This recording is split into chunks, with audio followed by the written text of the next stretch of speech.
Conflicto Israel-Líbano. Las guerras que convirtieron la Suiza de Oriente en un infierno. Hola a todos, esto es Bellum Artis, Historia Militar. Por desgracia, el canal de actualidad militar también va a tratar el mismo tema, el conflicto entre Israel y el Líbano. Vamos a ver la historia del Líbano y sus conflictos con Israel. Bueno, más bien vamos a ver los conflictos de Israel con los grupos que controlaron el Líbano y lo convirtieron en un estado fallido. Para ello contamos con la ayuda de nuestro amigo Mariano López de Miguel, que es nuestro experto en Oriente Medio y sobre todo en grupos terroristas. Hola, ¿qué tal, Mariano? Hola Paco, muy buenas tardes. Encantado de estar aquí y recuperar un tema que, que fue quizá el prefacio de una tesis fallida hace unos 10 años, que es, ese estado dentro del estado que es el Hezbollah. Aunque, lógicamente, en este caso lo que vamos a ver son las continuas guerras, los choques que tuvo pues tanto el Estado de Israel como la República del Líbano, pues casi de inmediato, desde el año 47-48 hasta fecha actual, ¿no? Son, pues esos 76 años de conflicto continuo.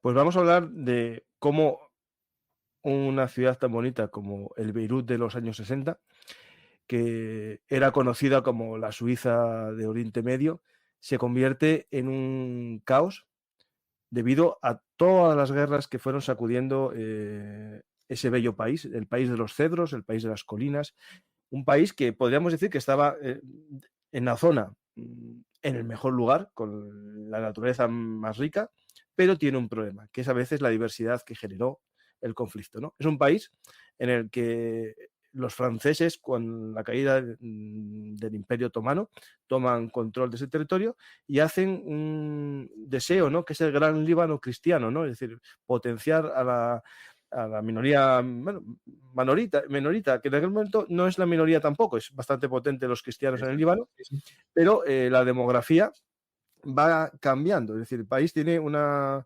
población, si no me confundo mucho, árabe suní, principalmente y cristiana, y después también hay grupos chiitas que se van apoyando por el tiempo con los sirios, que le dan apoyo, que eso lo iremos viendo en los conflictos, pero hay elementos que distorsionan todo, ¿no? Que es la llegada de los refugiados palestinos, que es lo que podemos empezar ahí a situar.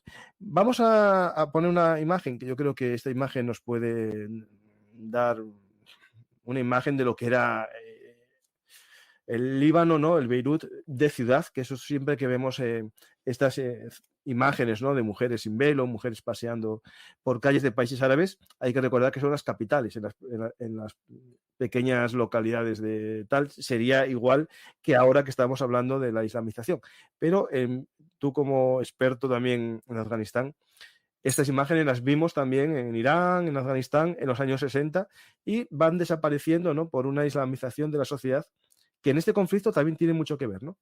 Sí, es sobre todo, lo que se llama, hay un libro muy conocido, se ha reeditado muchas veces, que se llama La Yihad, auge de declive del islamismo con Gilles Kepel, ¿no? O de Gilles Kepel. En este caso es verdad que habla casi siempre de lo que es la islamización sunita, la más brutal, por así decirlo, o el fundamentalismo, porque islamista puede ser una persona perfectamente que vaya vestida europea, pero que piense que el Corán es, su motu propio, ¿no? Su modo de vida. Este es el caso de Erdogan o, por ejemplo, Izetbegovic, el presidente o expresidente fallecido de Bosnia y Herzegovina. En el caso de la islamización o fundamentalización, mejor dicho, perdón por la confusión, de estos países viene en muchos casos pues, por los petrodólares de Arabia Saudí. En el caso del Líbano es que tenemos un Estado que, es cierto lo que comentas, a día de hoy es un Estado fallido, desgraciadamente, Estado frágil, como se tiene que decir ahora, políticamente correcto, y lo que sucede es que tras la retirada de los franceses, primero caída del Imperio Otomano, luego protectorado francés, pero hay una retirada francesa en época de descolonización, sobre todo de una zona tan convulsa como es Oriente Medio. Y se opta pues por hacer una especie de pacto que va a resultar la principal causa de conflictos en el Líbano, que es un reparto de poderes. El presidente de la nación tiene que ser cristiano maronita, el primer ministro musulmán sunita y, por último, el portavoz del Parlamento musulmán chiita. Para que la gente se dé cuenta de que no hay recambio en algunos casos, puede decir que el último presidente del Líbano fue Michel Aoun, antiguo jefe de las Fuerzas Armadas libanesas, ha dejado el cargo con 90 años, es decir, se presentó con 80 y pico, porque no había otro recambio posible. El Líbano había estado desde el año 2014 hasta 2016 sin presidente, porque es solo un mandato presidencial de 6 años. Puede renovarse, pero es poco común.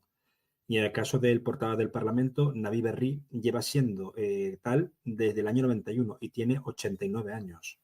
O sea, es un proceso político muy complejo y muy peligroso. Lo que indicas también de la llegada de refugiados palestinos. Es un cambio demográfico. Hubo un cambio demográfico, como hablamos en Jordania, pero en Jordania en muchos casos se les permite hacer la nacionalidad. En Líbano, no. Y mucha gente, pues con titulación universitaria, etcétera, no puede trabajar por no tener nacionalidad libanesa. ¿Por qué? Se teme que haya una vuelta de tuerca, un cambio demográfico, efectivamente. Tampoco le permiten en Siria. Y hemos de decir que casi todos los países que se declaran protectores de la, digamos, de la causa palestina, muy noble en algunos casos, ¿no? Lo que sucede es que tenemos el caso de Irak, de Siria, del Líbano, que no permiten obtener doble nacionalidad o darle la nacionalidad directamente a estos refugiados. ¿Por qué? Porque piensan que en el caso de una paz augusta o una paz al final entre Israel y Palestina, la solución de dos estados sería la más viable, toda esa gente del año 48 va a volver a Palestina. Eso es imposible. Pues tenemos... Eso sí, claro. No, tranquilo. Tenemos el Líbano, que es uno de los estados que se configuran, en este caso, no por la división del territorio de la colonia británica, sino por la, digamos, autodisolución de la colonia francesa, que se queda en parte en Siria y parte en el Líbano. Pero lo interesante, ¿no?, es el tema de que este Líbano, en los conflictos árabe-palestinos, participa defendiendo también su zona, ¿no?, en los ataques contra Israel, se encarga de ese flanco norte, tiene pérdidas territoriales, pero lo que le ocasiona el comienzo del fin, ¿no? Es las dos guerras, la del 48 y la guerra que se conoce también como un nombre que es la guerra por el agua, que es un conflicto por el control del río Jordán en el año 64, ¿no? Que es menos conocido, ¿no? Yo creo que esta guerra por el agua no es... de ellos, sí. Muy poco. Cuando encima fue cuando se empieza la ocupación israelí y casi anexión de las granjas de la Seba, que son importantes por el agua, pero porque también son cultivos de opio muy amplios. Sí. Pues este guerra por el agua, ¿no?, es una de esas típicas tensiones entre naciones que son como una gota que va llenando un embalse y lo rompe, ¿no? Y se rompe en parte en la guerra de los 6 días, ¿no? ¿Qué pasa? Que esto sabemos que la guerra de 6 días, Israel vence, ocupa muchos territorios y toma el control de la mayor parte de los territorios que eran del mandato británico concedidos a los palestinos, y es lo que da lugar a los territorios ocupados, ¿no? Pero ahí no nos vamos a meter porque del Líbano solo hay una pequeña franja que es la que quitan, pero lo que ocasiona es la huida masiva, ¿no?, de los palestinos hacia otros territorios, en gran parte desde el 48 ya estaban refugiados en Jordania, pero lo que cambia todo es la llamada Septiembre Negro, ¿no? Eso es, en Jordania justamente también. Claro. Esto se produce, ¿no?, este Septiembre Negro, y yo creo que lo voy a intentar explicar así muy rápidamente, ¿no? La OLP, que se fundó en el año 64 por Ahmed Shukeri, se fue configurando, ¿no?, en la zona, al principio estaría en la zona de Jerusalén, pero después posteriormente se van al Cairo, a Jordania, y ahí es donde empiezan, en el Cairo primero, después en Jordania, empieza a aparecer el llamado Frente Democrático para la Liberación de Palestina, ¿no?, que es una, digamos, una versión más radicalizada, que lleva un ataque a un autobús y lo que lleva sobre todo es el enfrentamiento directo, ¿no?, con el gobierno de Jordania. Totalmente, y encima el rey Hussein de Jordania hablaba abiertamente de una guerra civil. Hubo un conato de ruptura, sobre todo, no tanto con los palestinos, démonos cuenta que luego su nuera era palestina, la reina Rania, que ya hereda el título tras su muerte, tras la muerte del rey Hussein, pero Hussein, perdón, lo que habla directamente es que no puede haber más fedayines palestinos en territorio jordano.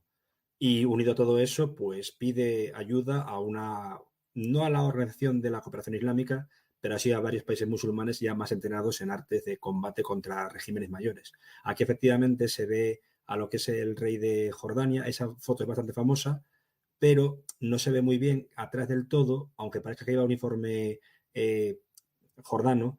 El asesor, digamos que detrás del rey de Jordania hay un señor con bigote mirando hacia el suelo, en medio, y más allá una persona que se ve distorsionada al rostro como que es oscura, hacia la izquierda. Ese es Mohammed Zia-ul-Haq, el presidente de Pakistán, que ¿Cuál, cuál, estuvo de cuál? asesor militar, efectivamente. Ese es Zia-ul-Haq. De bigote distinto, sí, sí, sí, ¿no? Exactamente, con bigote distinto, justamente mucho más alto. Ese Mm, es Zia-ul-Haq, el presidente, bueno, dictador realmente de Pakistán y uno de los principales canalizadores de la ayuda estadounidense y armas a los muyahidín afganos. Pues en este mm, caso fue el principal eliminador de lo que era digamos, esa escisión de la OLP, que era el Frente Democrático para la Liberación de Palestina. Es cuando hay ese chiste en la vida de Brian del Frente Popular de Judea y demás. Efectivamente, aquí están. También tuvieron presencia en otra guerra, que fue el conflicto de Jofar o Dofar, me parece que era este otro país que es Chita, no me acuerdo del nombre, disculpad. Pues ahí también estuvo en un conflicto bastante potente y desde luego ahí se ganó los galones, decía Ul-Haq, porque mm. era, bueno, una forma en la cual se temía que sobre todo no era tanto que estos grupos fuesen completamente militantes, sino que tenían estaban vinculados al marxismo-leninismo en algunos casos y por tanto ¿a qué? A la URSS. Y era un miedo que tenía. Perdón, el sultanato de Omán Mm. era el país donde hubo la insurgencia de Jofar, que también pues, fue 6 años antes de lo que ocurrió aproximadamente con el conflicto de Septiembre Negro. Estamos hablando de una época muy voluble, en la cual estaba pues lo de Septiembre Negro, también lo que ocurrió en Múnich con los atletas israelíes y un largo etcétera, ¿no? En este caso, el rey de Jordania se ganó a su población, pero se ganó la desconfianza de lo que era el liderazgo palestino. De hecho, no hasta muchos años después siguió hablando con Yasser Arafat. Mm. Pues hablando de Yasser Arafat, justo tengo esta foto de él, justo unos días después de Septiembre Negro, Eso es, que sí, sí. decide la OLP marcharse de Jordania, primero se van a Siria y Uh-huh. posteriormente recalan en el Líbano y constituyen sus oficinas centrales en Beirut. Y aquí es el comienzo, ¿no?, del mayor problema que tiene el Líbano, que es el enfrentamiento ya cada vez más directo con Israel, ¿no? Y sobre todo por el hecho de las facciones palestinas, ¿no? Que hemos de decirlo, puede parecer que todas estaban unidas, el Frente Popular para la Liberación de Palestina, Comando Central, que era una escisión, estaba también el grupo de George Abbas, que era el propio frente, también el grupo de Abu Nidal y la propia OLP o Fatah. Supuestamente están todos bajo el mismo paraguas, pero realmente, pues algunos estaban, vamos a decir, entrenándose en el Yemen del Sur, que acababa de, digamos, separarse del norte y era el único país árabe marxista o de corte socialista. Otros se habían entrenado en la URSS, otros en China, otros incluso en Corea del Norte, países marxistas. Esto no lo digo yo, está demostrado en varios libros, ¿no? Documentado. Lo digo porque otro día se me criticó por lo que comentaba alguna cosa en Líbano. Uh-huh. Todas las críticas son aceptables, pero la documentación está ahí. Y en este caso, pues incluso acabaron combatiendo entre ellas. Es cuando empiezan también a surgir las milicias, que no tienen que ver con la OLP, como son las milicias cristianas, por ejemplo, los Tigres de Dani Samun, la Falange Libanesa, incluso un partido sirio, pero con presencia en Líbano, que es, el nombre lo dice todo, Partido Sirio Nacionalista. El emblema es casi una esvástica, pero convertida en un triángulo. No lo puedo poner. Hay un No, tema no, no, que, no, no, no. no, que yo ya tengo que intentar que no me limiten los programas. No, no, no, Hay no, un tema, no, un pero es que tema, es sí. interesante que se comprenda que no era un grupo homogéneo de combate, ¿no? Eran varios y que encima estaban, pues literalmente a palos entre ellos.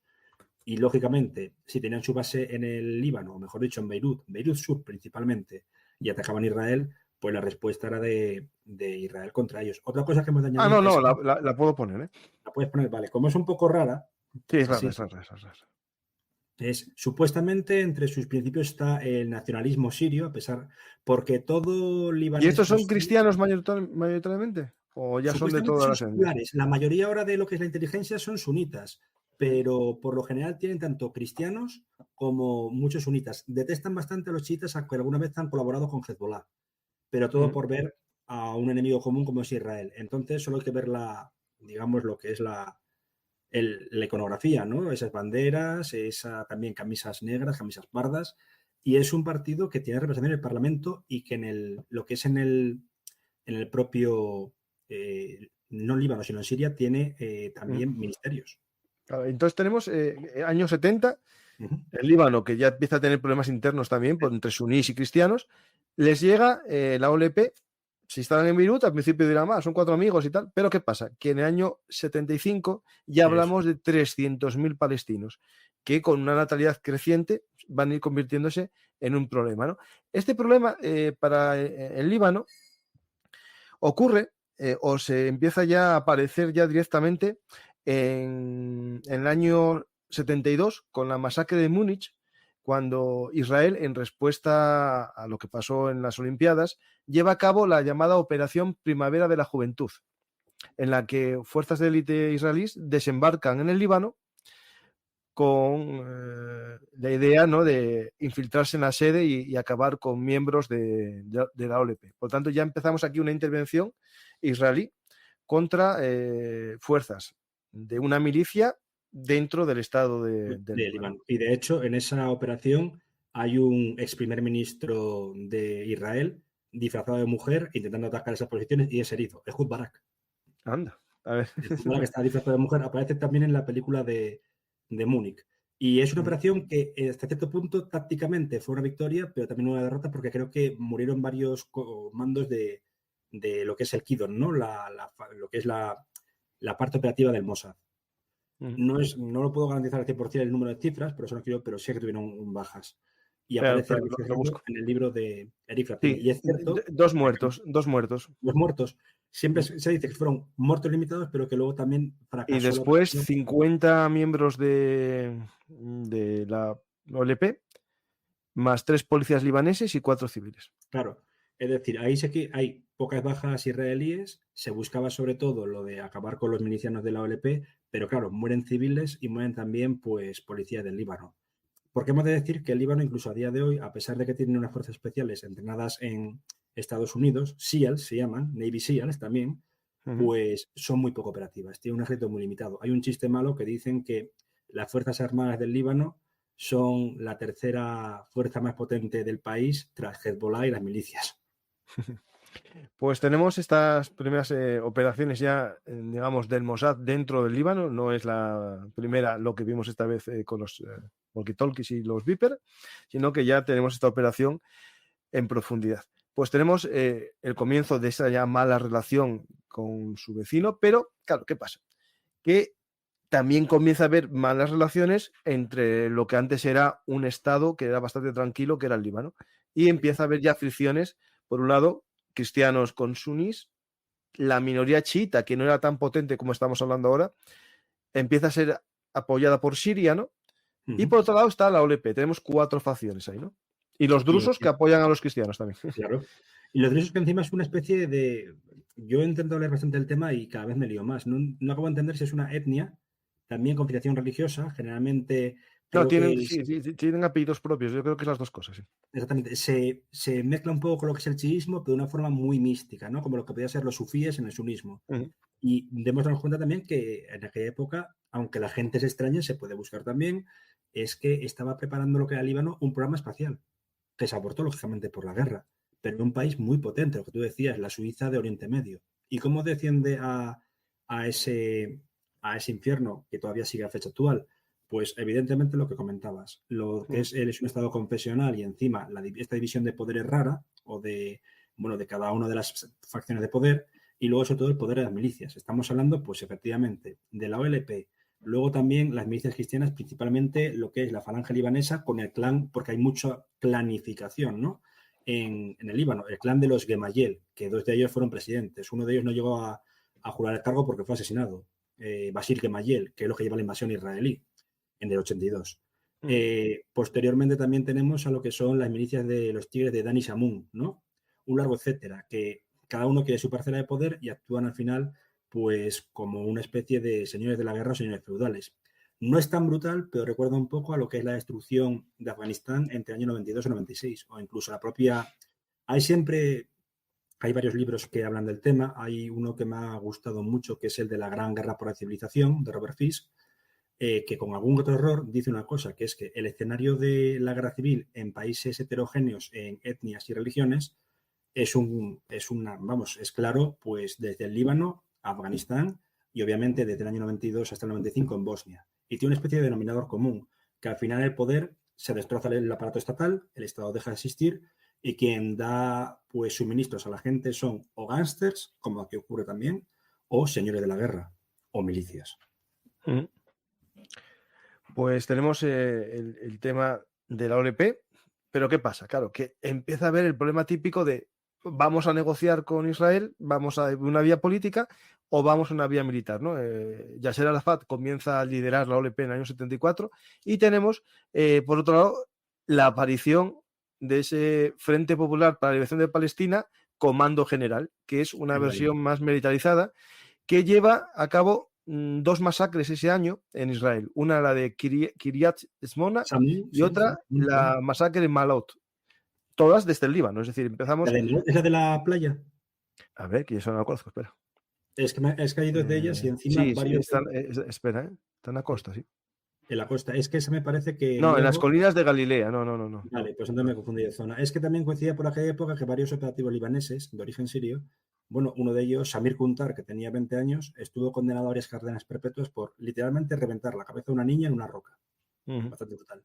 Y luego tuvo que ser liberado en el año 2011 en el canje de prisioneros entre Hamas e Israel y de Hezbollah también, pues por Gilad Shalit. Unido a todo ello está el factor de toda la gente que acabó en Hezbollah y acabó ejecutada, ¿no?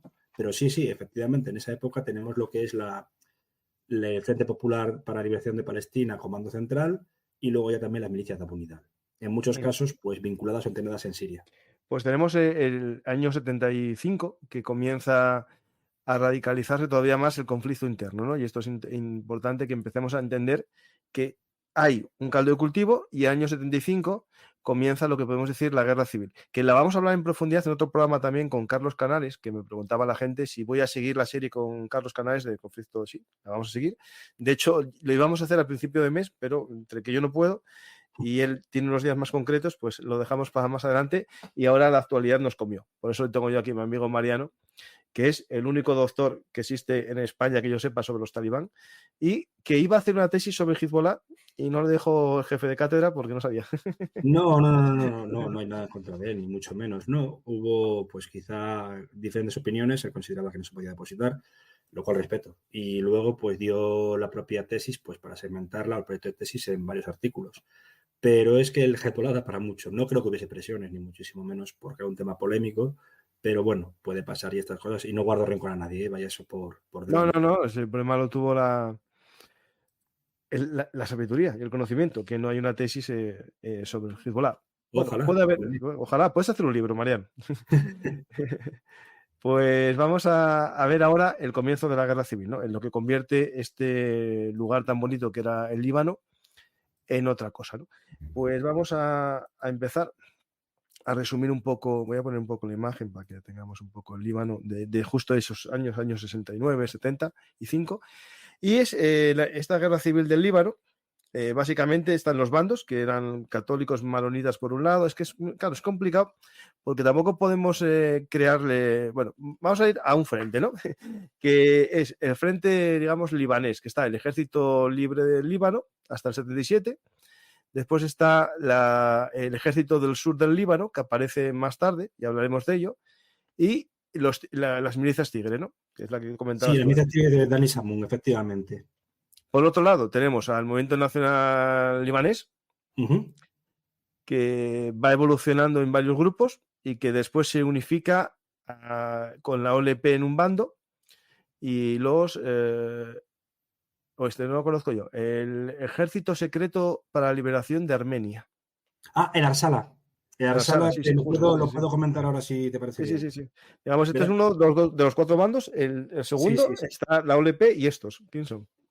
Pues la Arsala lo estaba buscando ahora justo lo que eran las siglas y más o menos tengo conocimiento con ello por Nagorno-Karabaj y me dije, pero bueno, Nagorno-Karabaj, ¿qué tiene que ver con Líbano?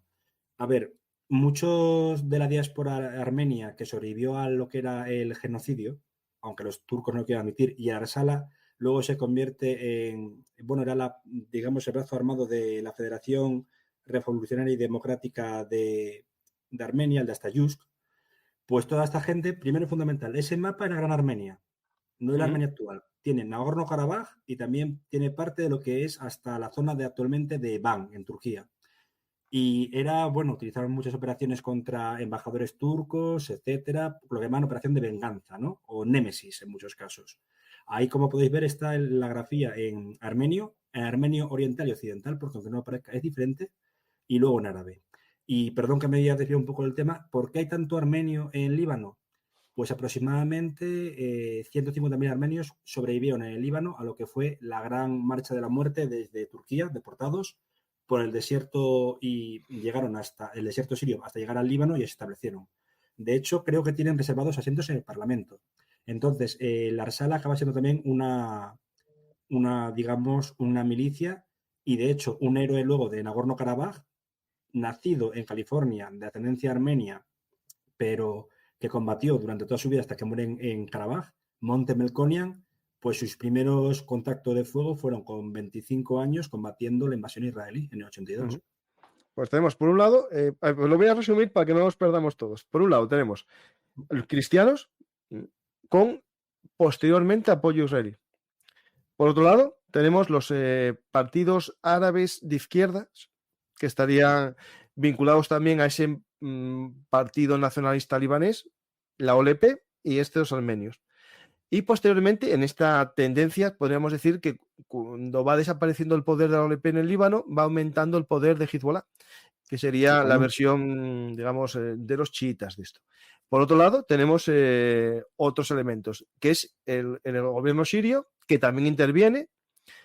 Tenemos, por otro lado, el movimiento Amal. Amal, que significa paz, es justamente que es chiita, eso es completamente chiita. Pero ese está en el bando de Siria, no está en el bando de Hezbollah. Sí, de hecho, Amal al principio era quien intentaba aglutinar todo el paraguas del espectro chiita y posteriormente, pues el que lo hace es Hezbollah y se han combatido muchas veces, porque incluso en el propio chiismo hay una especie de rift. Obviamente hay mucho chiita que no quiere el esquema de Hezbollah y el esquema de Hezbollah al que renuncia desde el año 92 con los acuerdos de Taif, que ponen fin a la guerra civil libanesa, es que renuncian al Estado Islámico. Renuncian no a ser Estado Islámico, me refiero no a grupo militante, sino a convertir... No, ya, sí, al concepto, sí. Es que a veces se pueden confundir los conceptos, perdón. Sí. Y después, por otro lado, tenemos un grupo que es este Frente Palestino de Salvación Nacional, que se estaría vinculado con los sirios. Sí, y por otro lado, tendríamos a los Combinados de Piedra, que es el ejército del Líbano, y las misiones de paz que se fueron, digamos, pasando desde el año 75 hasta la actualidad por allí. Y ahí podemos tener la UNIFIL, que sería la del 78, la Fuerza Multinacional del Líbano, del 82-84, que es donde estuvieron los marines del atentado, que fueron Estados Unidos, Reino Unido, Francia e Italia, y después, del 76 al 82, está una fuerza árabe, que es deterrent, no significa, espera, déjame ver que esta palabra en inglés no la conozco. La fuerza de disuasión. Gracias. Una fuerza de disuasión árabe. Por lo tanto, tenemos el escenario. Y vamos a ir viendo cómo se va rompiendo el Líbano, un país que podríamos decir que en aquel momento tenía sus equilibrios de poder, pero se va rompiendo completamente, ¿no? La ruptura, en el fondo, es la presencia de OLP, que hace ataques a Líbano, desde Líbano a Israel. Israel comienza la primera operación, que es la operación Litani, ¿no? Si no recuerdo mal. Sí, Litani, por la brigada Litani, sí. Que es la ocupación, digamos, de la franja desde el río Litani hasta el sur. Y eso es Sí, lo que se mantuvo hasta el año 2000, lo que fue luego controlado también por el ejército del sur del Líbano, que era una milicia pro-israelí. Y después hay un momento que lo voy a buscar aquí porque aquí lo explica muy bien en este libro, que es Jamás se terminará, de Gustavo Morales. No leí todo el libro, pero sí me centré en la parte del Líbano. Y quiero leeros una cosa, que es... Bueno, esto va explicando un poco. Lo leo porque yo creo que hay cosas interesantes aquí, ¿vale? En el 75, que es el comienzo de la guerra civil, Pierre Gemayel, líder maronita, sufre un ataque de 2 pistoleros en abril del 75 en una iglesia. De inmediato, un grupo de maronitas asesina a 25 palestinos. Sí.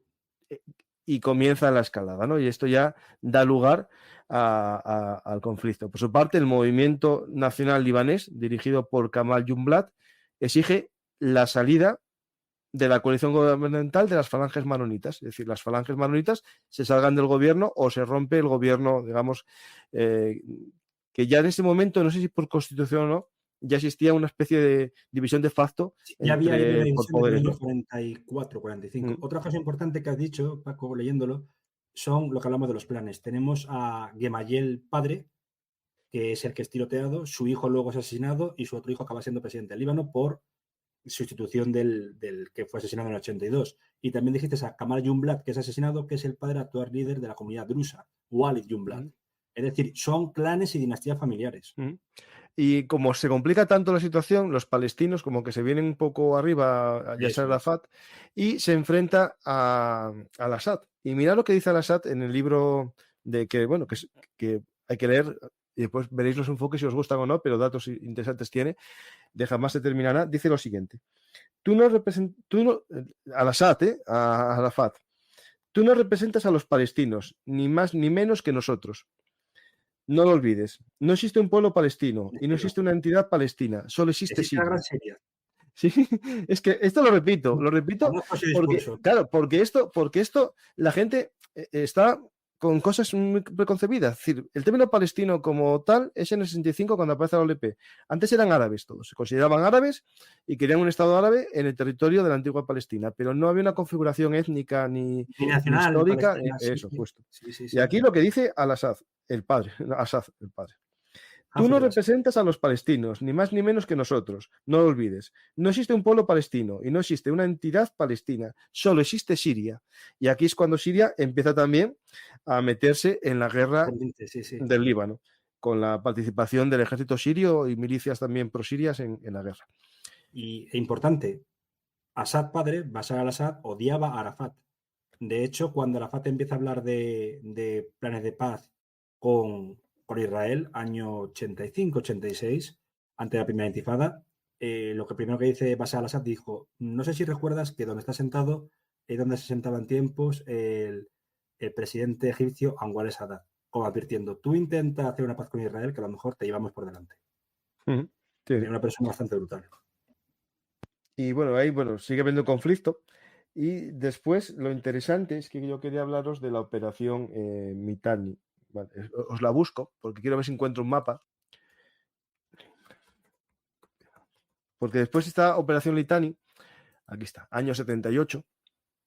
A ver si encuentro un mapa. Aquí, bueno, tenemos el mapa que lo quiero contar porque esta operación Litani puede ser algo parecido a lo que vamos a ver si existe una operación terrestre o no, porque los israelíes también pueden pensar que aprendieron de la historia y vieron lo que funciona y no funciona en este caso, ¿no? Pues tenemos esta operación Litani que comienza el 14 de marzo, cuando más de 25.000 soldados israelíes invaden la zona sur, con excepción de la ciudad de Tiro. ¿Por qué?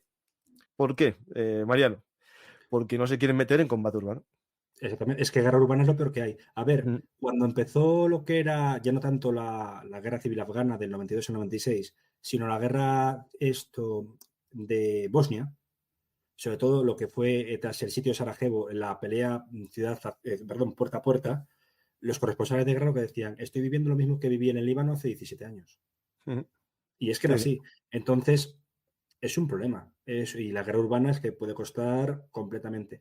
¿Cuál era la otra opción? Pues obviamente lo sabemos, lo que es el bombardeo por saturación, que es igualmente brutal. Sí.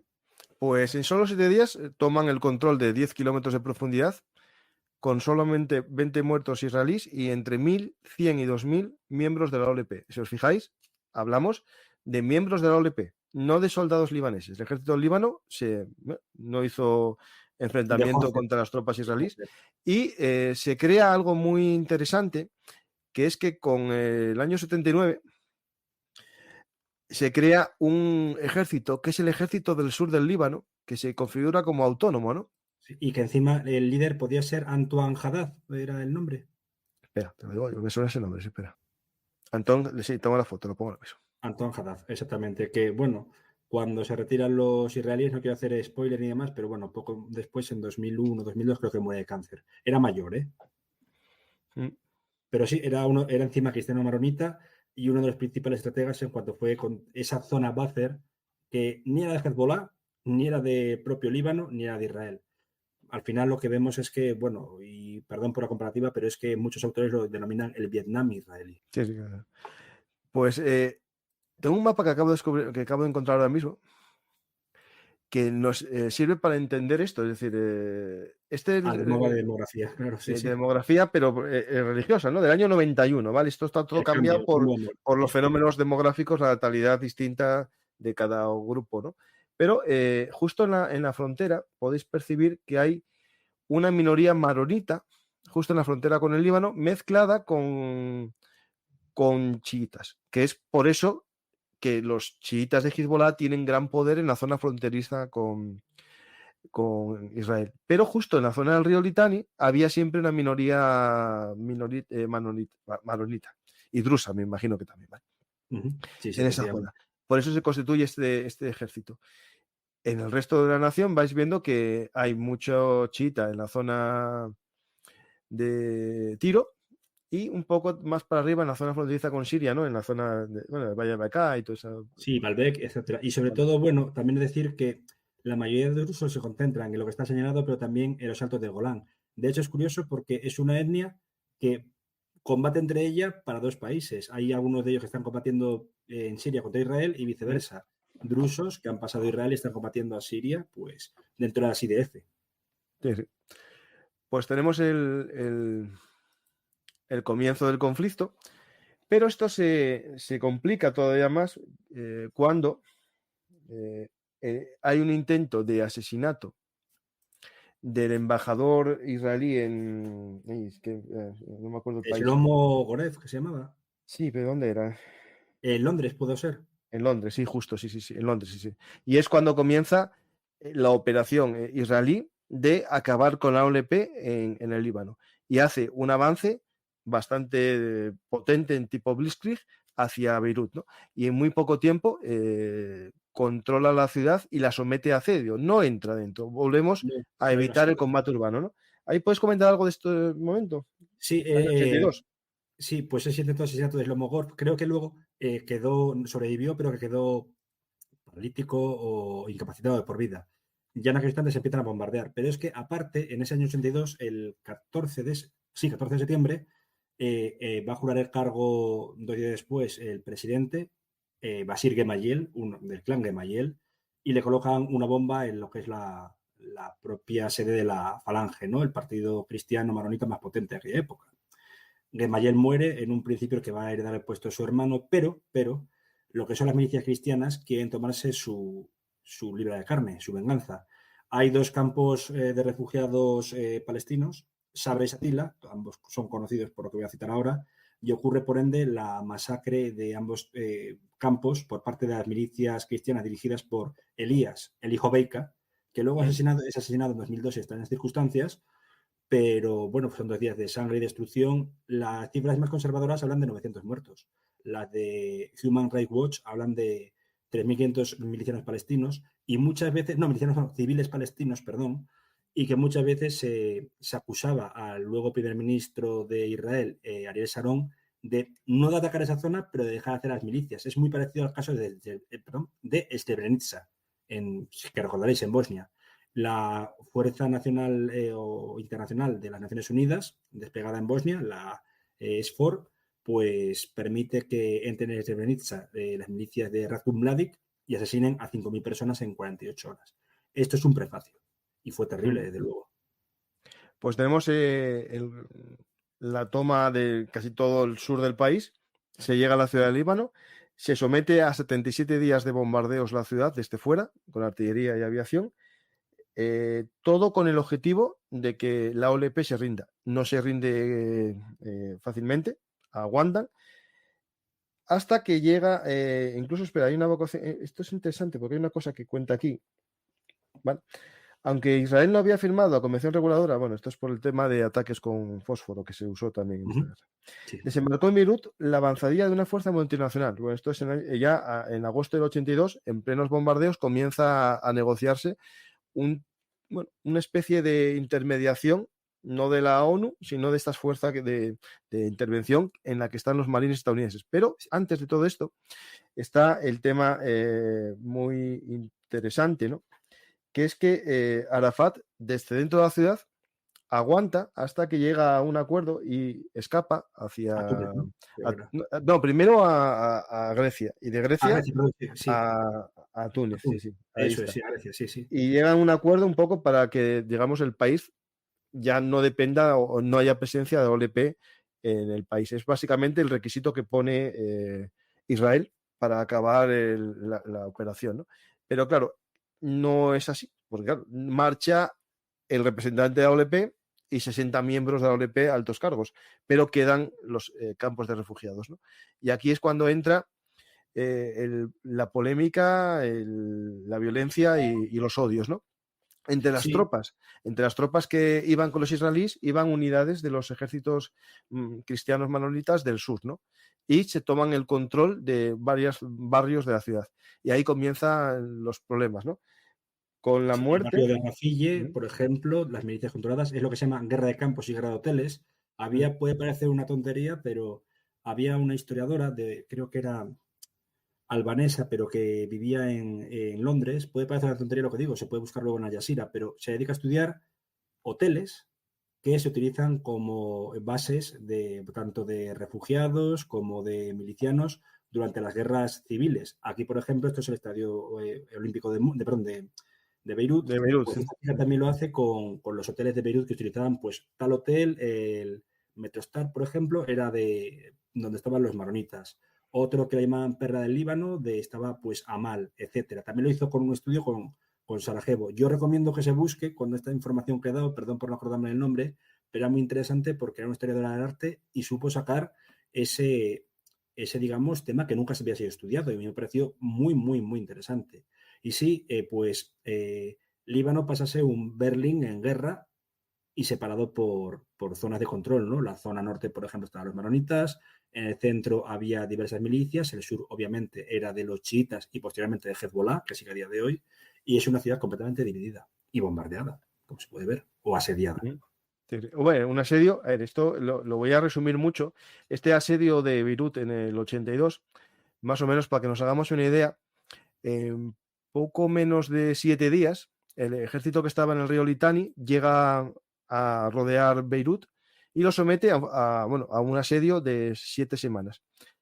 Ahí hubo un intento de Ariel Sharon y Rafael Eitan, que era el jefe de Estado Mayor, para intentar conseguir que el primer ministro Begin apoyase entrar por tierra, ¿no?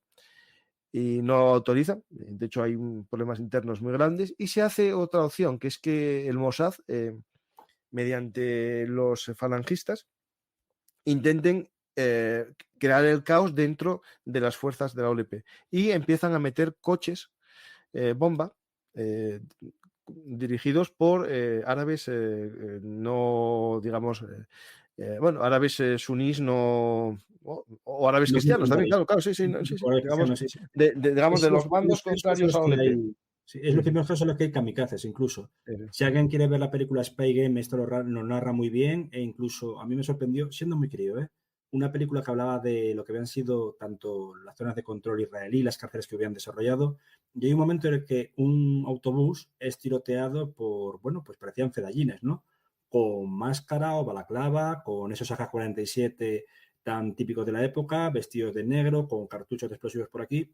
Y lo primero que pensaba yo, siendo un crío, porque tendría 11 o 12 años, era, bueno, serán de estos de los árabes que hablan y demás, hasta que me di cuenta que sí, eran árabes, pero la culata del rifle llevaban un retrato de la Virgen María, una estampita.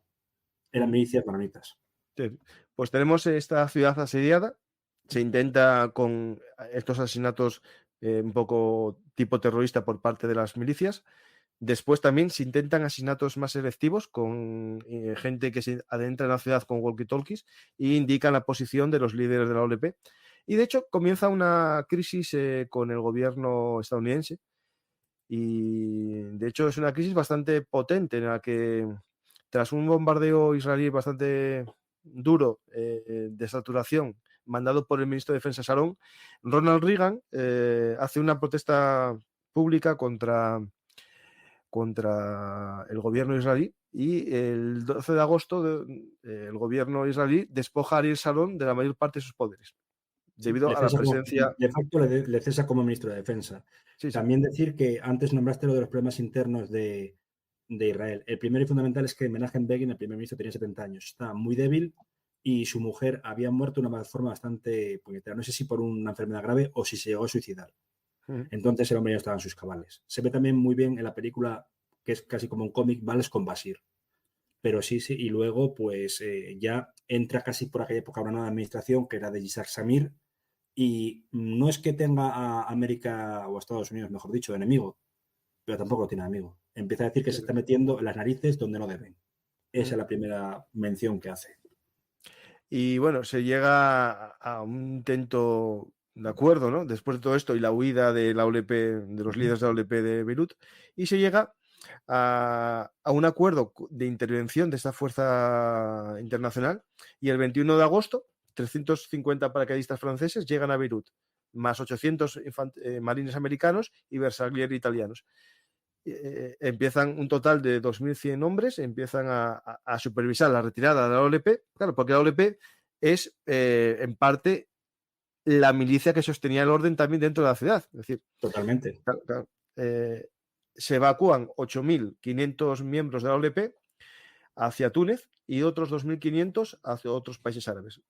Pero claro, ¿qué pasa? Que estos son los militares o milicianos de la OLP, pero nos quedan los palestinos.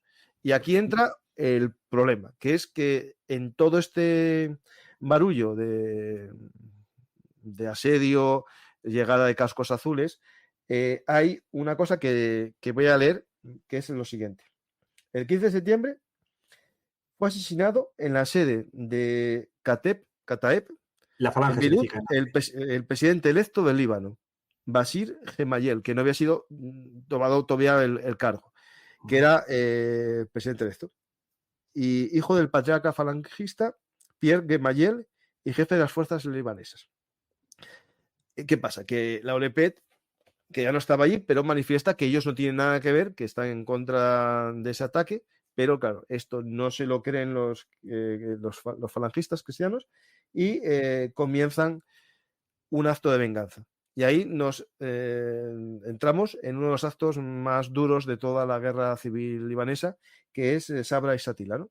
Lo que cité, sí, de Sabra y Shatila, fue una auténtica barbaridad. Son 2 días completamente en los que se pasa a cuchillo por parte de las milicias falangistas. No la dirigían los Gemayel, sino, como dije anteriormente, el hijo Beika, Elías, el hijo Beika, pero es, pues como lo de Srebrenica, se permite por parte de la fuerza que iba a garantizar la paz, en este caso era el ejército israelí, que entre las milicias falangistas, aliadas de facto de ellos, y aniquilen, pasen a cuchillo a muchísima gente. Démonos cuenta de que ese año 82 fue absolutamente brutal en términos de lo que estamos viendo, ¿no? De ataques a civiles. Aquí se ven a las milicias asesinando a diestro y siniestro, pero es que tampoco se recuerda esto, y es que unos meses antes, el 14, 15 de, pues 7 meses antes de febrero del 82, Hafez el-Assad aplasta lo que es la rebelión islamista en Hama, pero destruyendo la ciudad, y mueren 25.000 personas, o mejor dicho, son asesinadas. Entonces estamos hablando de una espiral de sangre y violencia en 2 países vecinos que fueron parte de una misma entidad geopolítica, como fue el Imperio Otomano, que son Siria y Líbano. Y aquí, como se puede ver, el miliciano, no es un policía, es un miliciano que lleva ese... No, ¿estás seguro? Yo creo que este es de un casco azul o algo así. Un casco azul, yo creo no sé, porque tiene ese emblema aquí. Sí, parece como ese emblema, pero no lo veo bien. A lo mejor es de una milicia y por el tipo de boina que lleva. No sé, pero es que siempre a ver si consigo la foto. Espera. Sigue, tú sigues. Un tanto chulescos. Y siempre iban con esas gafas de sol que llaman gafas de, posteriormente, de Top Gun. Esa boina, tocada hacia la derecha. No, pero bueno, esa boina era normal, ¿eh? O sea, la tenía la policía aquí. Y sí, exactamente, cuando era la época de los que llamaban los maderos. Pues, y luego ya su uniforme que solía ser khaki. Pero quizá me confundo, puede ser perfectamente cascos azules. Espera a ver si lo encuentro. No, es que no es esa foto. No. Si alguien encuentra esta foto, que me la busque. Porque yo la encuentro, pero no me dice nada. No da pie de foto ni nada de esto, ¿no? Claro. Sí. No, dice. No. Bueno, no, dice en manos de la falange, de la milicia falangista. Bueno, ahí hablan de la pasividad de Israel, que permitió esto, y muchas hablan de Salón, ¿no? Que lo permitió o que lo autorizó. Es decir, bueno, ahí yo creo que en esta guerra, viendo los conflictos previos que hubo de matanzas y contramatanzas, ¿no? Lo que pasó es que sí, dejó hacer o no quiso enfrentarse a los suyos, a los que la apoyasen, para no estar O en una hizo mala oídos situación. sordos, Sí, sí, efectivamente, sí, ya ha sí, sí. pasado muchas veces, sí, sí. Pues tenemos este acto y por ahora, digamos, esto queda más o menos paralizado lo que es el frente, ¿no? Israel comienza una ocupación al principio incluso de la capital, y en el 82 empieza a aparecer Hezbollah, ¿no? Como un Sí, movimiento. se llama Organización de la Yihad Islámica.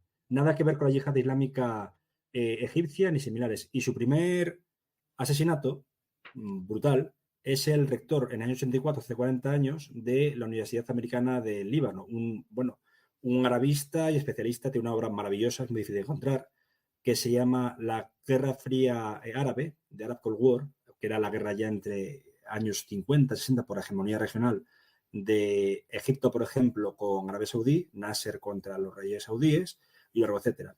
El hombre se llamaba Malcolm J. Kerr. Le sonará a la gente porque es el padre de Steve Kerr, el entrenador de la NBA que ha ganado tantos títulos como jugador con los Chicago Bulls y como entrenador con Golden State. El chico se enteró cuando estaba en el instituto y le dijeron, han tiroteado a tu padre y ha muerto. De hecho, unos graciosos, entre comillas, cuando estaba digamos, de último año en la universidad antes de ser electo en el draft, pues le empezaron a decir, OLP, OLP, se ha agarrado a tu padre. Claro, se tuvo que retirar del partido. Este era Malcolm J. Kerr. W. Kerr, perdón. Sí, sí. Y tenemos, bueno, empieza la presencia de esos cascos que están ahí, los marines, y en estos años duros empieza, en primer lugar, en abril del 82, si no recuerdo mal. 83, el ataque a la embajada. A la embajada, justo, el A la 83, embajada ¿no? de 83, Vale. sí, sí. Que justo, espera, que es que esto tiene que ver con lo de hoy. Voy a poner una imagen, el ataque a la embajada americana. Voy a poner... es un ataque... Terrible. Es que encima, de hecho, en la duro. embajada del instante sabían perfectamente que estaba el jefe de la delegación de Oriente Medio de la CIA, que muere. Vamos, se encontró de él básicamente su cadáver despedazado. Solo hay que ver la imagen. Hay 32 empleados muertos libaneses, 17 estadounidenses, 14 visitantes y transeúntes y un suicida. Y heridos 63. Y aquí entra que el perpetrador es la organización Yihad Islámica. Que es ¿Vale? el germen Que de es el germen de Hezbollah. ¿Y por qué digo esto? Porque hoy mismo, un segundito, sabéis que yo tengo que andar buscando fotos aquí como un poseso. No me fastidies que la borré. Bien, es un segundo, ¿eh? Que tenía la foto justo hoy. Israel acabó con la vida de uno de ellos, que era uno de los lugartenientes de... Espera, ¿eh? Sí, sí, ¿no? La perdí. Espera, Naim Qasim, espera, no. No, sí, Naim Qasim, pues, Naim Qassem, escrito Qassem quizá, Naim Qasim. No, este fue uno, no, espera, un segundín, y perdona al público por eso. Mientras tanto, aprovechar para hacer alguna pregunta. Sí, está aquí lo que aparece, Naim Qassem, Naim Qassem, Qassem. Era el segundo de a bordo de Hezbollah, cuando todavía estaba, creo que era de líder Abbas Musawi. No, Aunque pero Abbas es que... Musawi es eliminado en el año 91, No, 92. no, el que fue eliminado fue Ibrahim Akil. Ah, Ibrahim Akil, vale, vale. Y este Ibrahim Akil, espera, aquí está. Está entre los más buscados de Estados Unidos y está más buscado por su participación en el ataque a la embajada. Y este supuestamente, según fuentes, fue, bueno, asesinado, acabaron con él hoy los israelíes. Ah, te había entendido mal. Pensé que decías que se seguía buscando. Perdona. No, se seguía buscando. Se seguía buscando hasta hoy. Vale. Pues, hoy ya no lo busca nadie. Pues, por ejemplo, viendo esto, los que han podido morir en el Líbano son miembros del Hezbollah saudí que pusieron las bombas contra, no la embajada estadounidense, sino en el 96 contra la Torre Hobart en Arabia Saudí. Y después tenemos también un... Espera, que yo ahora tengo una duda, porque esto fue en abril, ¿no? Vale, y en octubre Ese ataque contra hubo los marines, el marines Barracuda. y los franceses, lo de los paracaidistas franceses. 200 y pico muertos de los marines, que debe ser esa, y luego las barracas de los franceses, creo que eran 58 paracaidistas franceses. Sí, 241 estadounidenses y 58 franceses, más 6 civiles y 2 terroristas suicidas. Hay un ataque doble. El cuartel de los marines era este edificio, que era otra cosa antes seguro. Sí, sí. Y de hecho, el cerebro de ese ataque debía tener 22 años o 21 años. Era el tristemente célebre Imad Munier, que fue luego eliminado, pues, supuestamente por Israel en 2008 en Damasco, con un coche bomba. Esto sería para hablar solo un programa sobre estos 2 atentados. De hecho, tengo un Sí, libro sí. aquí sobre kamikazes.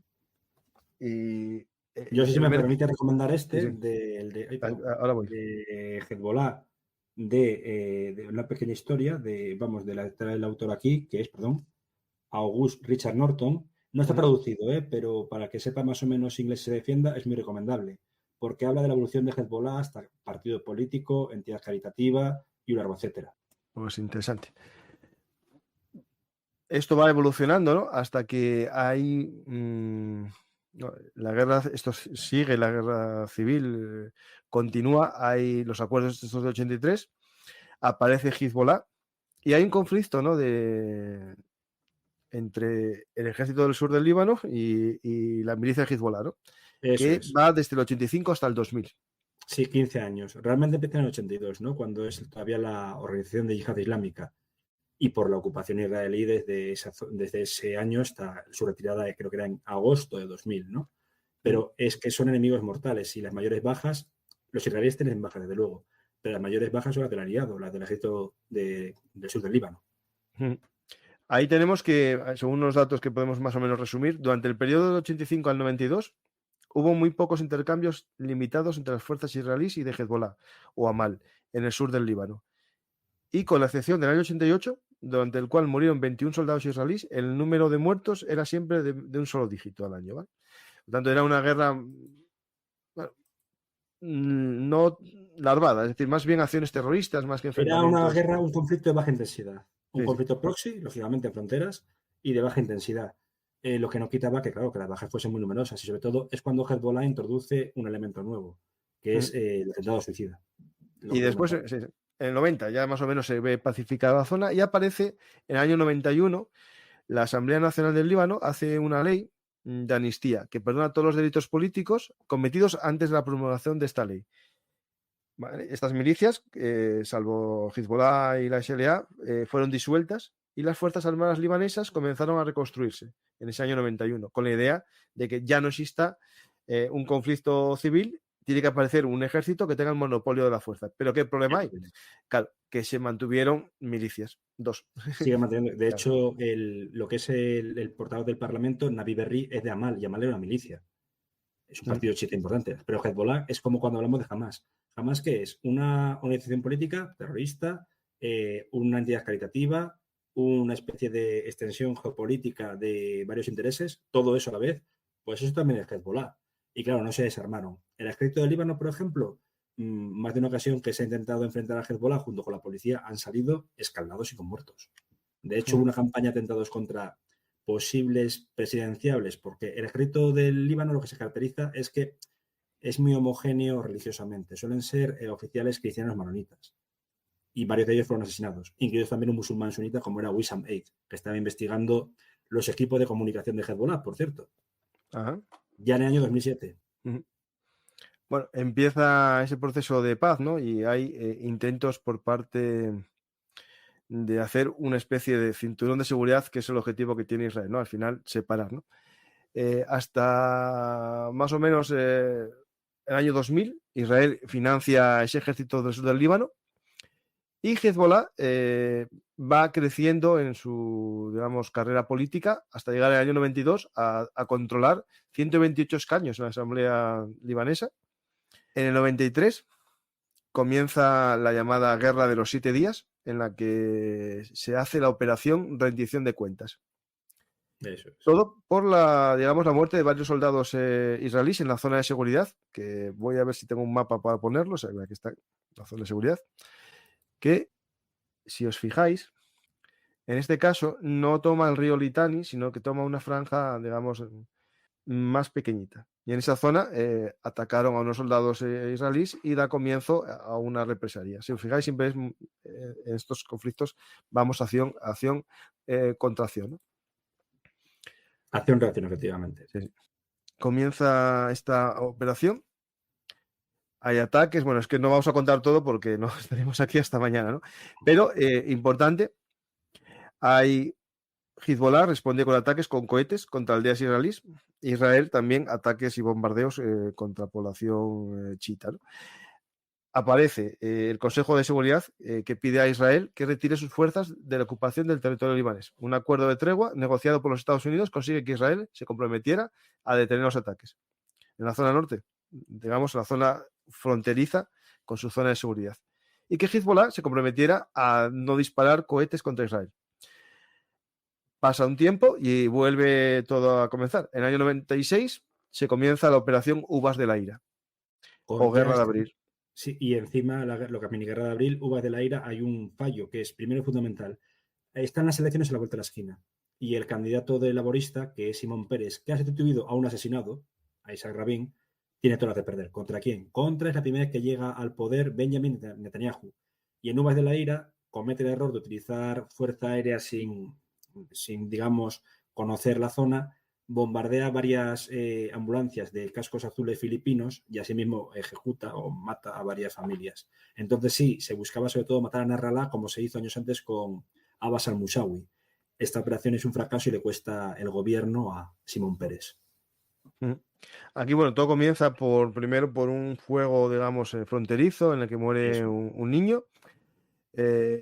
Responde Hezbollah con ataques con Katyuska y mueren después también, bueno, hay bombardeo israelí, empieza a escalar todo y acaba con el conflicto con una negociación que se llama Entendimiento de Alto el Fuego entre Israel y el Líbano, que lo que hace es establecer una zona que voy a leer un poco para que entendamos cosas que nos pueden estar sonando, ¿no? El texto completo del acuerdo dice, y firmado por Warren Christopher, secretario de Estado de Estados Unidos. Estados Unidos entiende que tras las conversaciones con los gobiernos de Israel y el Líbano y en consulta con Siria, el Líbano e Israel garantizarán lo siguiente. Los grupos armados en el Líbano no realizarán ataques con cohetes Katyuska ni con ningún tipo de armas contra Israel. Israel y quienes cooperen con él no dispararán ningún tipo de armas contra civiles ni objetivos civiles en el Líbano. Tercero, además de esto, ambas partes se comprometerán a garantizar que bajo ninguna circunstancia los civiles serán blanco de ataques y que las zonas pobladas por civiles y las instalaciones industriales y eléctricas no serán utilizadas como bases de lanzamiento de ataques. Cuarto, sin violar este entendimiento, nada de lo que he dispuesto impedirá a cualquier parte ejercer el derecho de legítima defensa.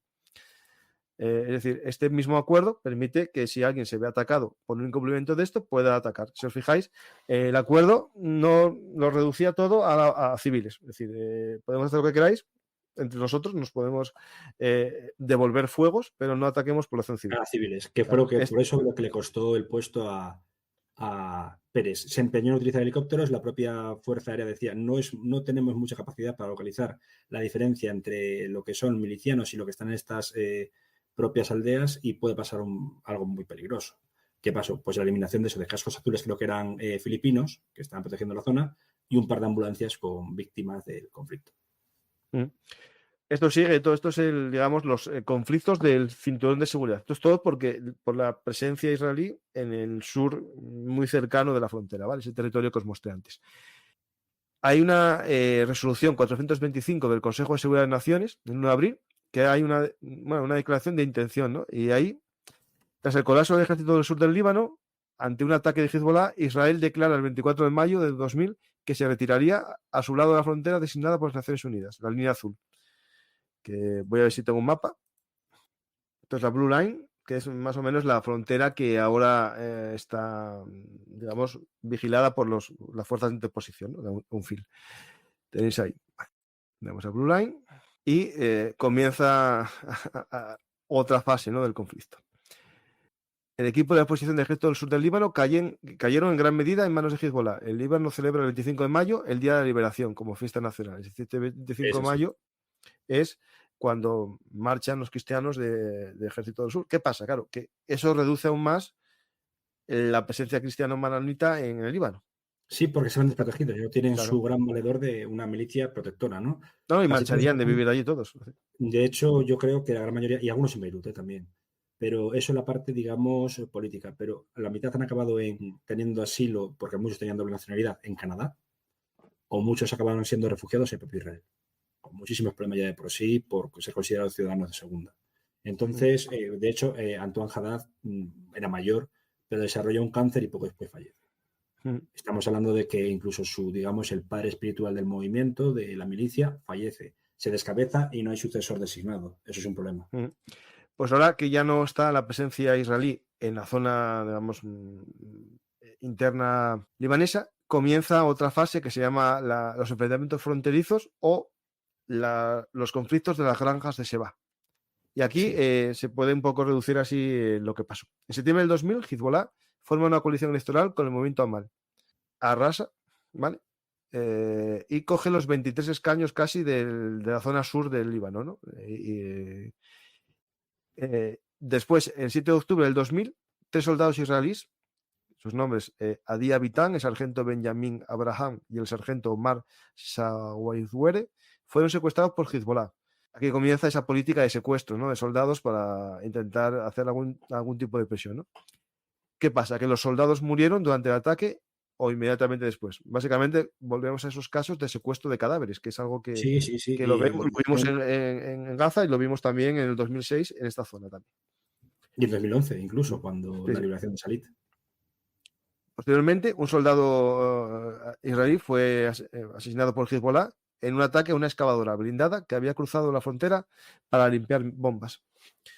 En enero del 2024 hubo una respuesta israelí, bombardeando dos bases del grupo Hezbollah. El 29 de enero del 2024, intercambio de prisioneros mediado por Alemania, el jefe de seguridad de Amal, Mustafa Dirani, es intercambiado junto con otros 22 libaneses, unos 400 palestinos y 12 árabes israelíes, a cambio del empresario israelí el Chanan Tannenbaum, que es interesante, que esto tiene que ser muy interesante porque lo intercambian, ¿eh? Sí, ¿Tú lo sabes? Fue por un escándalo de corrupción, ¿no? Si no me equivoco. No sé. Y lo tenía y había escapado a Líbano. Pues parece que sí. Creo recordar, quizá me confundo. Pero No, espera. Aquí tiene que haber algo más. A ver, vamos a leerlo, ¿vale? Lo tengo. Lo encontré. Sí. En 2000, Tannenbaum, voy a buscar una foto de él, porque esto hay que poner la foto. ¿No había sido también Tannenbaum no era también, aparte de empresario, no había sido también un alto cargo del ejército israelí? Es que, a ver, aquí tiene que haber algo de miga de eso. Aquí tiene que haber mucha miga de ese tipo. Un coronel a la reserva, efectivamente, lo acabo de buscar. Sí, espera, lo pongo. Aquí está la imagen. Voy a resumir a grosso modo, ¿vale?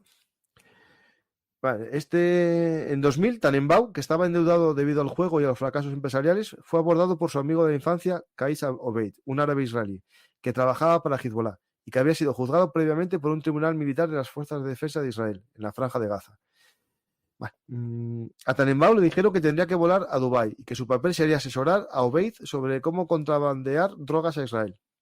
En diciembre de 2006, Tannenbaum admitió haber ido a sabiendas a Dubái para completar una transacción de drogas y dijo que esperaría ganar $200.000. En la noche del 3 de octubre de 2000, Tannenbaum voló a Bruselas, donde se encontró con Obeid, quienes le dieron el pasaporte venezolano falso. Esto va mejorando. Desde allí tomó un vuelo a Frankfurt y abordó un vuelo de Gulf Air a Dubái.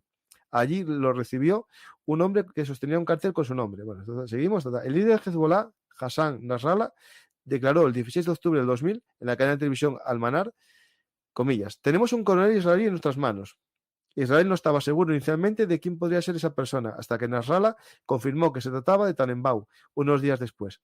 Según el periodista israelí Ronen Bergman, Tannenbaum ocupaba un puesto importante en el Comando Norte de las Fuerzas de Defensa de Israel, cumplía 150 días de servicio de reserva al año y estaba al tanto de muchos secretos militares. ¡Hala, tu madre! Y encima es que estaba... Este era militar, y encima, servicio, coronel porque tendría estudios y tendría un rango, Se arruinó y entonces voy a hacerme dinero. Le ofrecieron un negocio, el juego, claro, sí, juego y mujeres, lo típico. Sí, igual. El punto débil, ¿no? A Dubái Y lo secuestran y dicen, tenemos muy bueno. Sí, sí. No, y encima aparte, luego cuando fue esto liberado, me parece que había sido cuando lo del el canje de presos de Gilad Shalit y que lo que era la liberación de Tannenbaum había costado aproximadamente 231 No, fue esto que te milicianos. leí, ¿no? Esto que te leí yo. Sí, sí. Mustafa Dirani, 400 palestinos y 12 árabes israelíes. No, pero que de esos 400 palestinos había 231 con crímenes de sangre. Bueno, claro, sí. Es increíble esto. Claro, pero era un militar, claro. Claro, sí, sí. Es que era una pieza a cobrarse, vamos, un alto precio, ¿no? Sí. Posteriormente, en mayo de 2004, hay otra muerte de un soldado israelí en la granja de Seba. Y nos vamos acercando hacia una fecha, ¿no? Que es el 2006. La guerra de 13 días. Bueno, importante, hay un dato, no, hay una cosa muy importante. 2005, las tropas sirias se retiran del Líbano. Es verdad, eso me acuerdo yo de verlo este diario, es cierto. Por el asesinato de Rafik Hariri, el primer ministro del Líbano, con un coche bomba, el día de los enamorados, el 14 de febrero. Que del hombre no queda absolutamente nada. A mí me pilló la carrera, ¿eh? Eso me acuerdo yo, no, pero yo me acuerdo de cómo salían los a ver si encuentro, espera, los sirios, ¿no? Era muy, bueno, una retirada tipo como la de los soviéticos de Afganistán. Sí, eso sí, justo, sí. Sí, yo me acuerdo de verlo eso. Sí, yo era, vamos, estaba en la carrera, de aquella encima estábamos haciendo traslado de casa de mi abuela a casa de mi madre porque, bueno, mi abuela desarrolló una enfermedad neurodegenerativa y lo poco que veía televisión era eso, ver a los camiones con la imagen de Bashar el-Assad y la gente en algunos casos tirándoles piedras. No, claro, no, eso dependía de la zona, ¿no? Exactamente, sí. Sí. Mira aquí, pues tenemos esta retirada, que claro, ya marca que el Líbano no tiene un padrino claro y por tanto el Hezbollah comienza a tener un control porque Siria estaba en contra de Hezbollah en aquel momento. En aquel momento no eran amigos, ahora ya pertenecen todos al eje del mal o al eje de la resistencia, depende de cómo lo queréis llamar. Ahí, ¿cómo se llama? El eje de resistencia, efectivamente, sí. No, pero ¿quién llamó el eje del mal, hombre? El eje mal. Bush, en el discurso de la nación, Bush, eso, los llamó el eje del mal.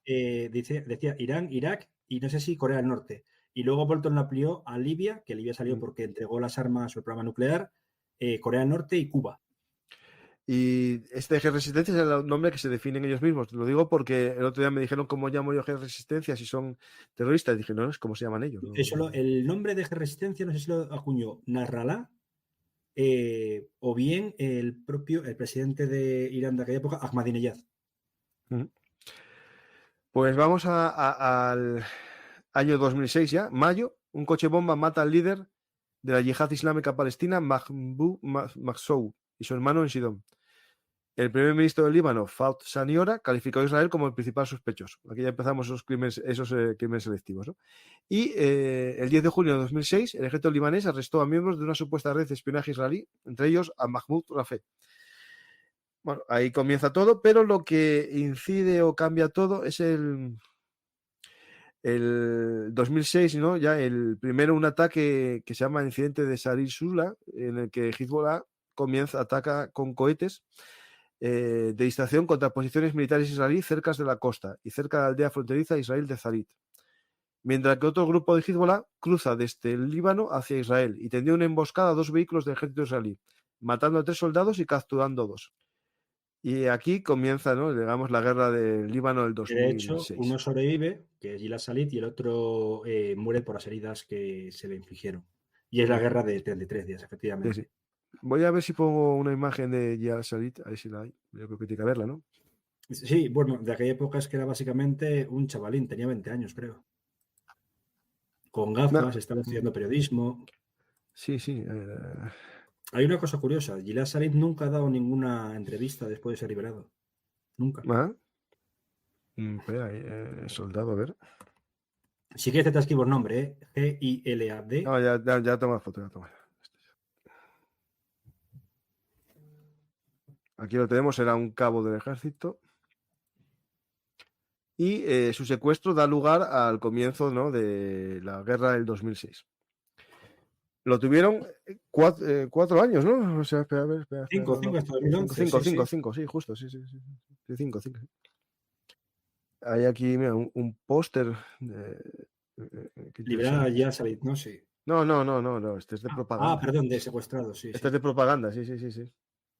De propaganda de Hezbollah. No, es que no había visto y pensé que ibas a No, poner sí, algo. habrá el otro. No, el otro tiene que haberlo, sí, que sí, seguro, sí.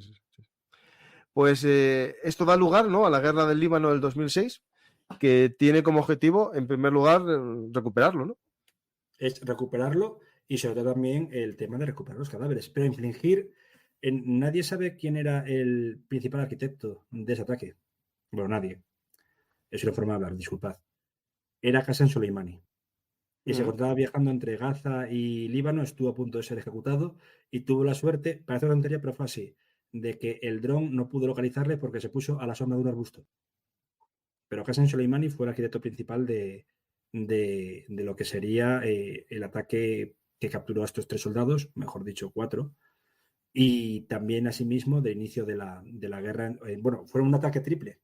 Fue el ataque de Israel a Gaza, también obviamente al Líbano y a los Altos del Golán, aunque los controlase. Porque hay una parte, la ciudad destruida de Quneitra, en la cual ahí se acantonaban tropas de Hezbollah.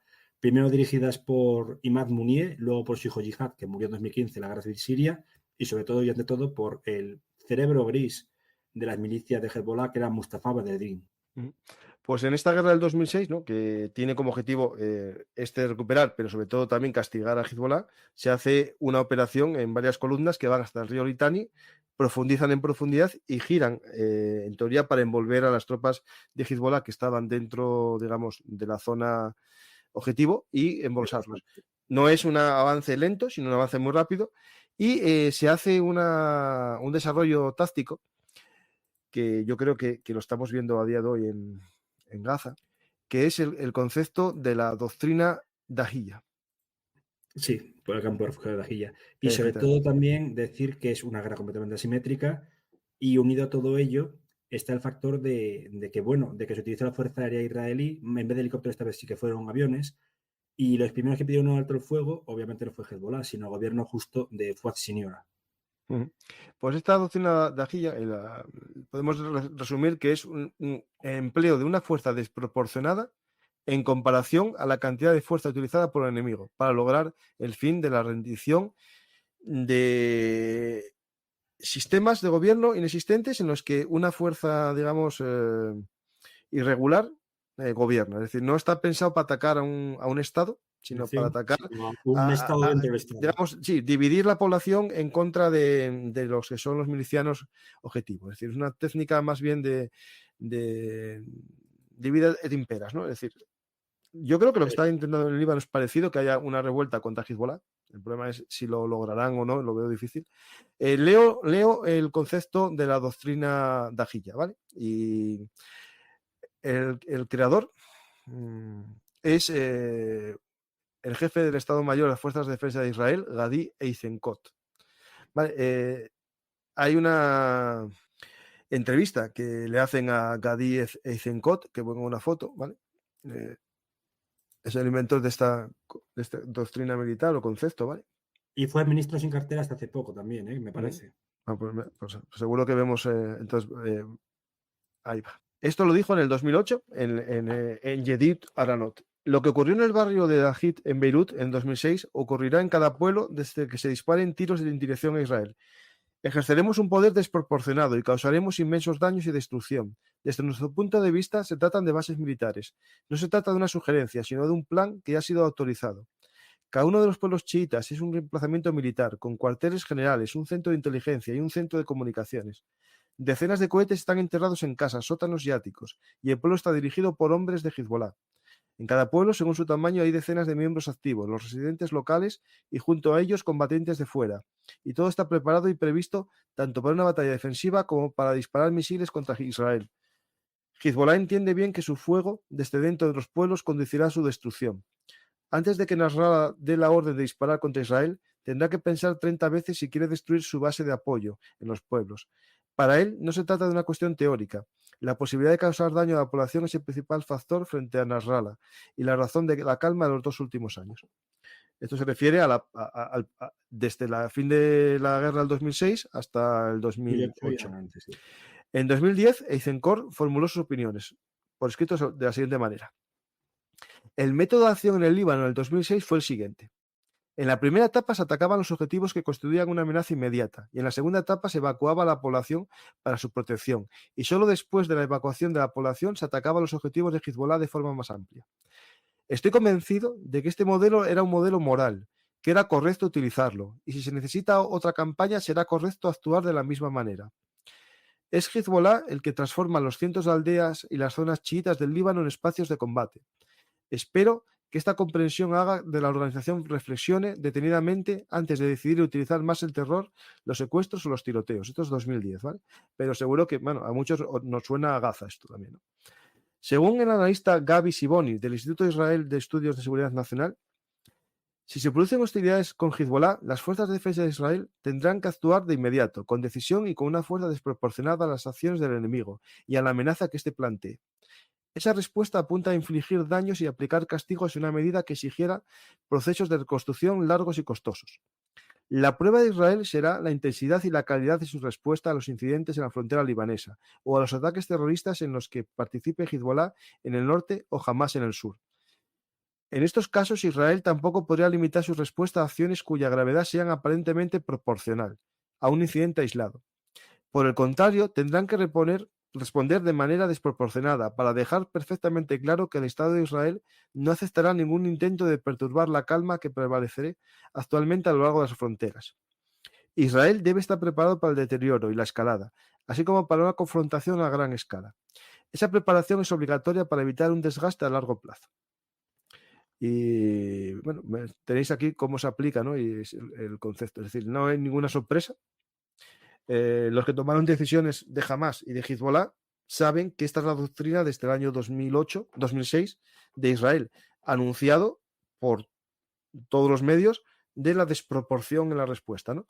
Por lo tanto, yo viendo esto, publicado ya hace tiempo, cuando hicieron el 7 de octubre del 2023 lo que hicieron, sabían que iba a haber una respuesta desproporcional. Y es lo que hay. Pues, Mariano, no sé si resumimos bien el conflicto hasta el año 2008, 2006. Bien, sí. Lo que viene ahora es casi actualidad y eso, por desgracia, lo trataremos en otro canal, que es tu casa, Mariano. De hecho, estás allí más que en la historia, aunque eres historiador, doctor en historia. Como eres de contemporánea, te tiro para el lado de... Sí, actualidad militar. Sí. Pues la gente que no conozca el canal de actualidad es este, Bellum Artis, Actualidad Militar y Geopolítica, que os invito a conocer, a dar a me gusta, dejar un comentario y intentar comprender el presente, ¿no? Voy a coger 2 preguntas del público y lo dejamos, que ahora empieza en breve un programa de Yello y David Nievas, en el que van a hablar de cosas como las mujeres guerreras en la antigüedad. ¿Hay verdad o hay mito? Vamos a verlo. Os invito a verlo, vas a acabar. Después, más tarde, voy a hacer uno en el canal de actualidad. Preguntitas, a ver. ¿Podría ser el concepto de nacionalismo, la división en países artificial, en este caso Líbano, Siria, parte importante del problema? Sí. A ver, el nacionalismo como tal es que se tiene que ver desde el punto de vista de qué etnia lo defiende. Claro, sí, es un país árabe, desde luego, pero hay minorías, ¿eh? Hay minorías no solo religiosas, hay minorías circasianas que huyeron del Cáucaso. Hay minorías también, como hemos dicho, armenias, y cada una barre. Sí, son libaneses todos, pero luego, dependiendo del posicionamiento político, pueden barrer a un lado o a otro, más fácil. Durante la primavera árabe, y no quiero irme a 2011 porque es más reciente, pero el que se quiso elegir como farol de la unidad árabe, siendo no árabe, y a partir de su partido, era Erdogan. Y Erdogan visitó Beirut. Fue recibido a pedradas. ¿Por quién? Armenios, descendientes de la minoría que vivía en el Imperio Otomano y que fue exterminada casi por su totalidad en 1915-16. Entonces, el nacionalismo depende para quién se barra. Hay un nacionalismo panarabista, ¿no? Lo vimos en un programa. El panarabismo. ¿Ha triunfado el panarabismo? Puede ser, como indicó muy bien el título que eligió Paco, la respuesta al fundamentalismo. Pero es que el nacionalismo de un país como Egipto no es igual que el de los países del Magreb, véase Argelia, Túnez o Libia, ni tampoco lo va a ser como el de Irak y Siria. Entonces, sí, el nacionalismo puede ser un conato de problema si no hay unificación, digamos, de ideología. Sí. Pues os dejo que entran en parrilla los amigos del canal o parte del canal, David y Yello, que os van a poner al día de vikingas y amazonas. ¿Qué más os podéis pedir? Gracias a todos, me despido como siempre, espero que os haya gustado el programa y si es así, dar a me gusta, compartir, suscribiros y apoyar al canal. Gracias y hasta la próxima.